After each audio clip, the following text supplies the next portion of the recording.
بسم اللہ الرحمن الرحیم۔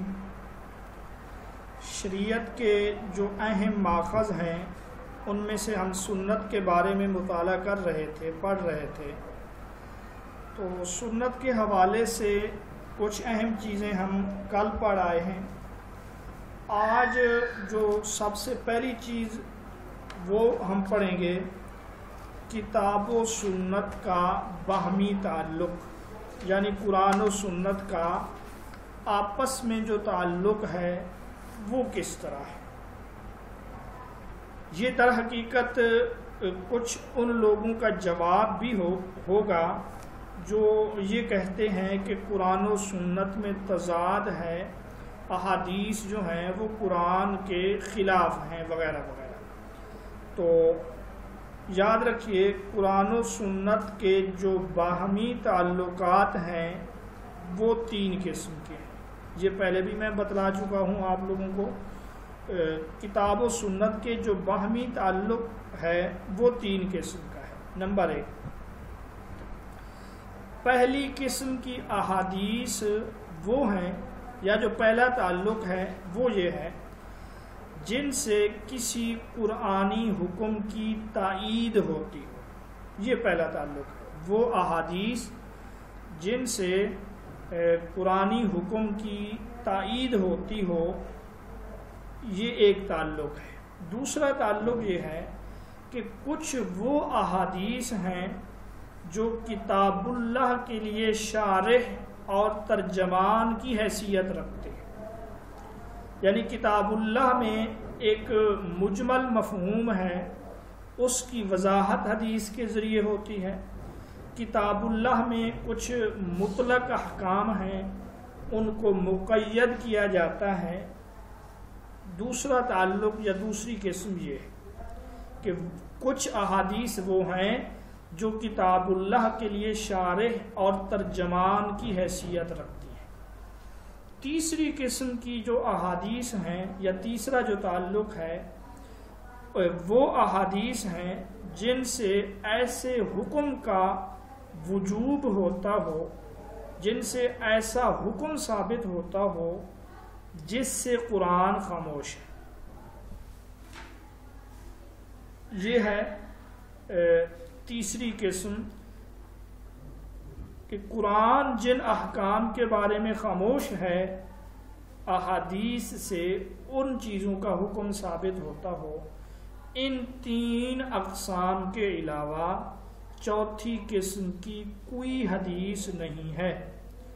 لہٰذا یہ سوال ہی پیدا نہیں ہوتا کہ حدیث جو ہیں وہ قرآن کے معارض ہیں یا قرآن کے مخالف ہیں، جیسا کہ منکرین احادیث کا ایک جھوٹا دعویٰ ہے۔ ٹھیک ہے، یہ 3 تعلقات آپ لوگ سمجھ گئے۔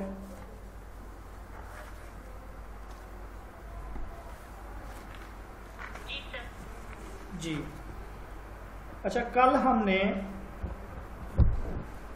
سنت اور حدیث کی اہمیت قرآن کی روشنی میں، اسی طرح صحابہ کے جو اقوال ہیں، خصوصاً پہلے 2 خلفائے راشدین اور پھر ائمہ 4، ان کے اقوال ہم نے پڑھے ہیں۔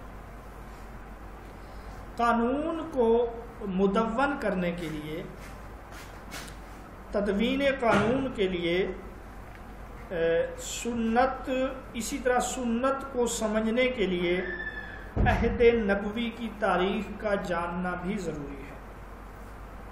عہد نبوی کے جو سیاسی، معاشرتی یا معاشی حالات ہیں، ان حالات کو جاننا ضروری ہے کہ رسول اللہ صلی اللہ علیہ وسلم نے اپنے زمانے کے وسائل و مسائل اور مراسم و رواج میں کن کو کس طرح اور کس حد تک باقی رکھا تھا، ان چیزوں کا جاننا بھی سنت میں جو ہے یہ ضروری ہے۔ کیونکہ اگر ان چیزوں کا علم ہوگا تو پھر ہمیں سنت کے بارے میں پتہ چلے گا، ورنہ ہمیں سنت کے بارے میں صحیح طریقے سے علم نہیں ہو سکتا۔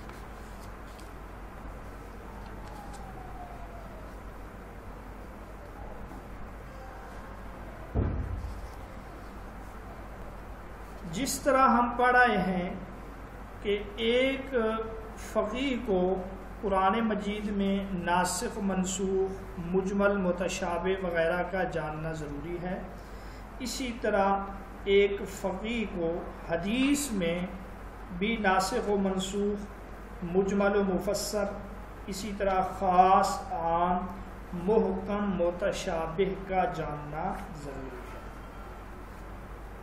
کیونکہ جس طرح احکام کے مراتب کتاب اللہ میں ہیں، اسی طرح احکام کے مراتب جو ہیں وہ سنت رسول اللہ میں بھی ہیں، کہ ایک سنت سے ایک چیز کا وجوب ثابت ہو، سنت سے ایک چیز کا سنت ہونا ثابت ہو، ایک چیز کا مستحب ہونا ثابت ہو۔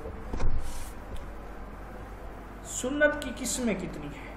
آپ لوگوں کو سنت کی تعریف یاد ہوگی، تو سنت کی ذات کے لحاظ سے، ماہیت کے لحاظ سے 3 قسمیں ہیں۔ یہ میں گزشتہ سبق یوں سمجھے پھر دہرا رہا ہوں۔ سنت کی جو 3 قسمیں ہیں وہ سنت قولی، سنت فعلی اور سنت تقریری ہے۔ یہ سنت کی قسمیں ہیں ذات کے اعتبار سے، ماہیت کے اعتبار سے۔ سنت قولی جو آپ صلی اللہ علیہ وسلم کے ارشادات ہیں، جو حدیث میں بھی آپ پڑھ رہے ہیں، اور دوسرے نمبر پر ہے سنت فعلی، جیسے حضور صلی اللہ علیہ وسلم کے افعال ہیں، جیسے آپ نے نماز کو ادا کیا اس کے ارکان کے ساتھ، اور اسی طرح آپ کے دیگر جو معاملات ہیں ان کو ہم سنت فعلی کہیں گے۔ آپ صلی اللہ علیہ وسلم کے جو افعال ہیں، کچھ افعال ایسے ہیں جو انسانی فطرت اور بشری تقاضے کی بنا پر صادر ہوتے ہیں، ان کا حکم الگ ہے، اور جو افعال آپ صلی اللہ علیہ وسلم کے لیے خواص ہیں ان کا حکم الگ ہے۔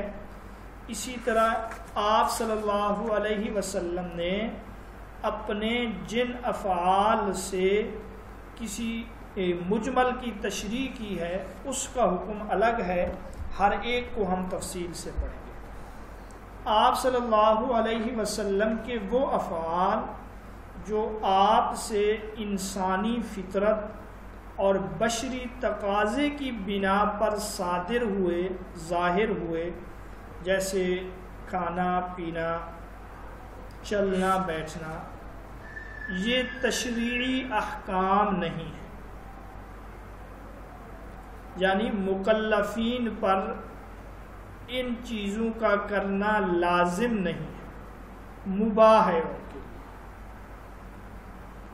اور ان افعال میں حضور صلی اللہ علیہ وسلم کی اتباع ضروری نہیں ہے، یعنی اگر آپ صلی اللہ علیہ وسلم رات کو 3 گھنٹے آرام کرتے تھے تو امت کے لیے یہ ضروری نہیں کہ وہ بھی 3 گھنٹے آرام کریں۔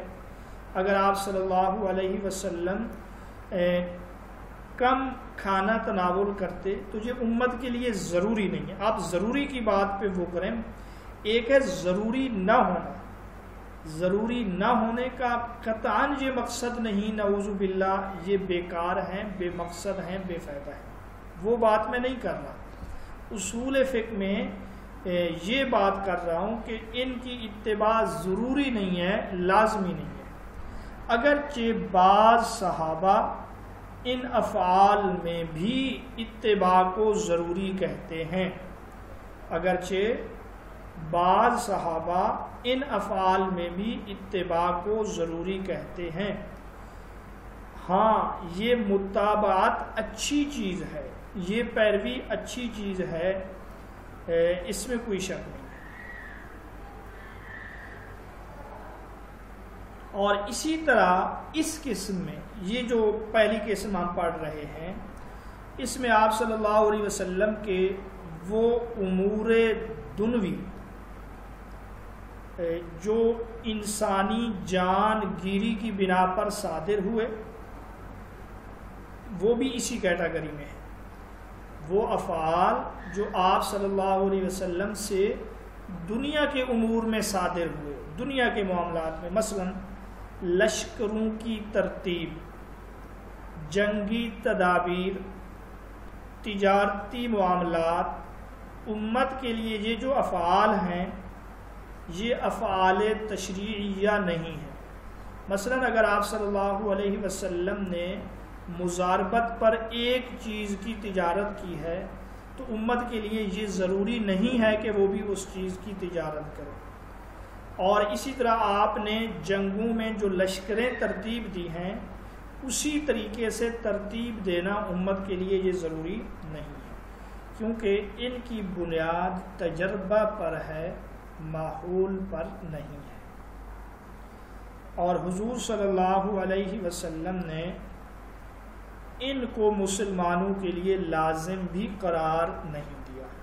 آپ غزوہ بدر کو دیکھیں، آپ صلی اللہ علیہ وسلم نے ایک جگہ پڑاؤ ڈالنے کا ارادہ کیا تو حضرت خباب بن منذر رضی اللہ تعالی عنہ کو آئے اور انہوں نے یہ عرض کیا کہ اس جگہ اللہ نے اترنے کا حکم دیا ہے یا آپ کی اپنی جنگی رائے اور تدبیر ہے؟ تو آپ نے فرمایا نہیں، بلکہ یہ ایک تدبیر ہے، میری رائے ہے۔ تو اس صحابی نے یہ کہا کہ یہ جگہ پڑاؤ کے لیے مناسب نہیں، اور اس کے اسباب اور وجوہات بھی انہوں نے بیان کیے۔ آپ صلی اللہ علیہ وسلم نے ان کی اس بات کو منظور کر لیا۔ تو اس سے یہی معلوم ہوتا ہے کہ ان کی حیثیت تشریعی نہیں ہے، یہ چیزیں امت کے لیے لازمی نہیں ہیں۔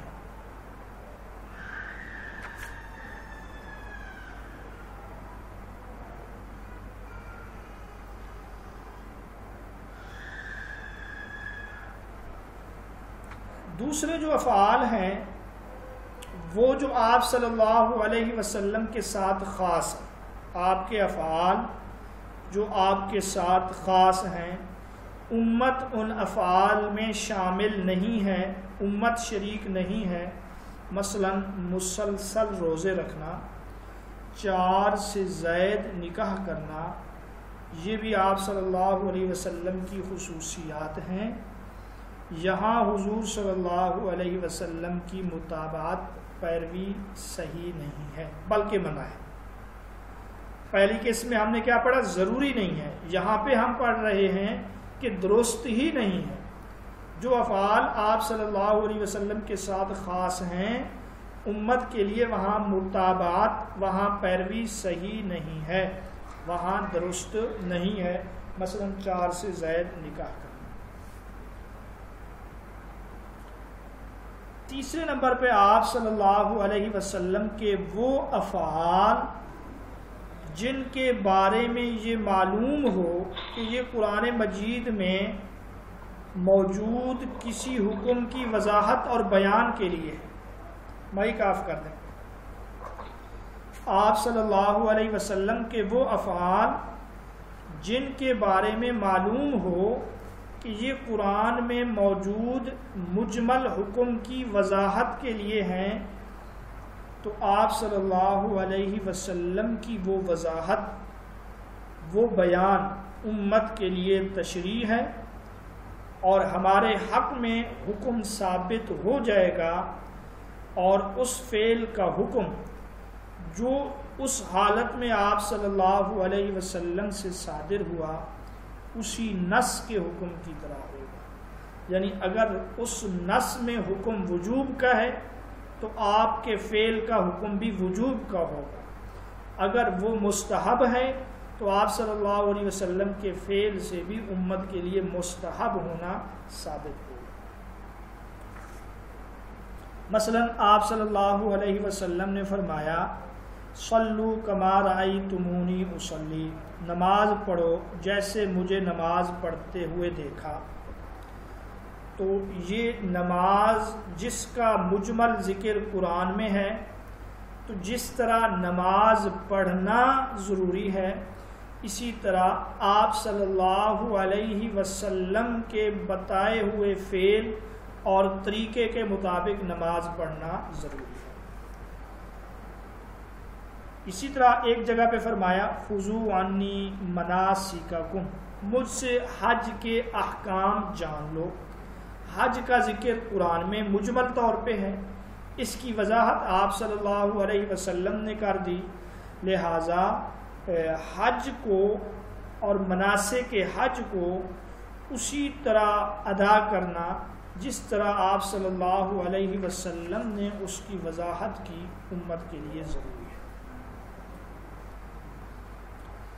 آپ صلی اللہ علیہ وسلم نے چور کا ہاتھ کاٹا اور چور کے ہاتھ کاٹنے کا حکم دیا کلائی سے چور کا ہاتھ کاٹا جائے، یہ آپ کا ایک فعل ہے، لہٰذا یہ بھی ایک آپ صلی اللہ علیہ وسلم کا فعل ہے، کیونکہ ید جو ہے مطلقاً انگلیوں سے لے کر بازو تک اس پورے کو ہاتھ کہا جاتا ہے۔ عربی میں ید انگلیوں سے جو ہاتھ شروع ہو بازو تک اس کو ید کہا جاتا ہے، لیکن آپ صلی اللہ علیہ وسلم نے اس کو مقید کیا کلائی کے ساتھ، یعنی ہاتھ جو کاٹا جائے گا، ید کا لفظ جو مطلق آیا ہے اس سے مراد کلائی تک ہاتھ کاٹنا ہے، تو یہ آپ صلی اللہ علیہ وسلم کا ایک فعل ہے اور اس کی پیروی امت کے لیے ضروری ہے۔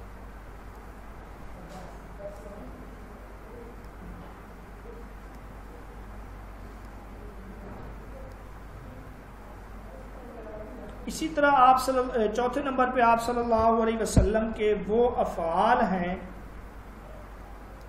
جو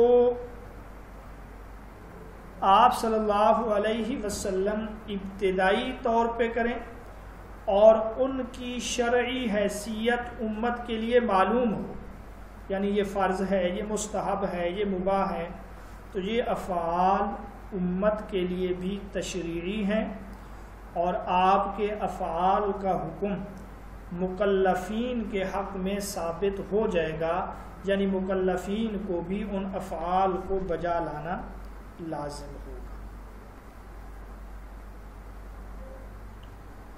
آخری نمبر پر ہے آپ صلی اللہ علیہ وسلم کے وہ افعال جن کی شرعی حیثیت معلوم نہ ہو لیکن یہ معلوم ہو کہ اس کام کے کرنے پر اللہ کی قربت مراد ہے، جیسے بعض عبادات جو آپ نے کیے لیکن ہمیشہ نہیں کیے، تو ایسے افعال کو امت کے حق میں مستحب سمجھا جائے گا، ایسے افعال کو امت کے حق میں مستحب سمجھا جائے گا۔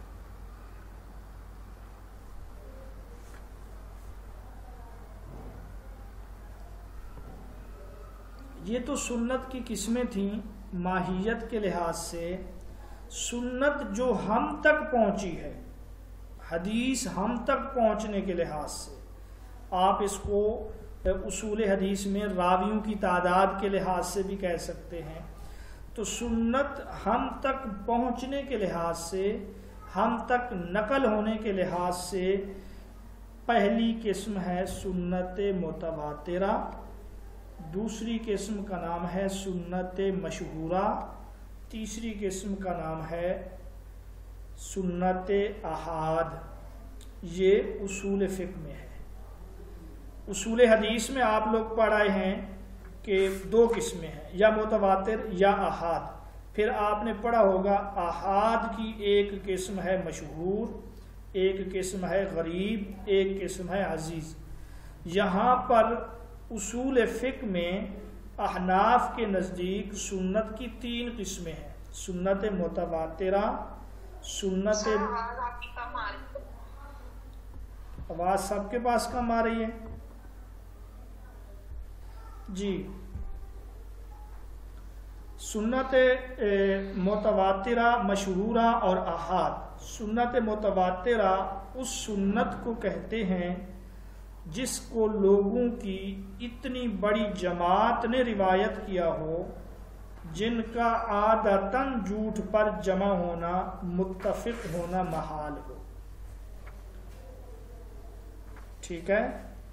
سنت متواترہ اس سنت کو کہتے ہیں جس کو لوگوں کی اتنی بڑی جماعت نے روایت کیا ہو کہ جن کا عادتاً جھوٹ پر متفق ہونا محال ہو، اور وہ بھی اپنی جیسی بڑی جماعت سے روایت کریں یہاں تک کہ وہ ہم تک پہنچے. تو اب آپ یہاں اس تعریف میں کچھ شرائط ملاحظہ کر سکتے ہیں، جیسے کہ ایک شرط یہ ہے کہ اس کو روایت کرنے والوں کی ایک بڑی جماعت ہو. اسی طرح اس تعریف سے آپ یہ شرط بھی نکال سکتے ہیں کہ اور یہ جماعت یا یہ کثرت جو ہے ہر دور میں ہو. یہ نہیں ہے کہ ایک دور میں تو ایک جماعت تھی پھر آگے ان سے ایک نقل کرے. تیسری شرط آپ یہاں یہ حاصل کر سکتے ہیں کہ ان کا جھوٹ پر متفق ہونا محال ہو. اور جو چوتھی شرط ہے وہ یہ ہے کہ اس خبر کا تعلق یا اس چیز کا تعلق جو ہے وہ مشاہدہ سے ہو، جس کو ہم اصول حدیث میں پڑھے ہیں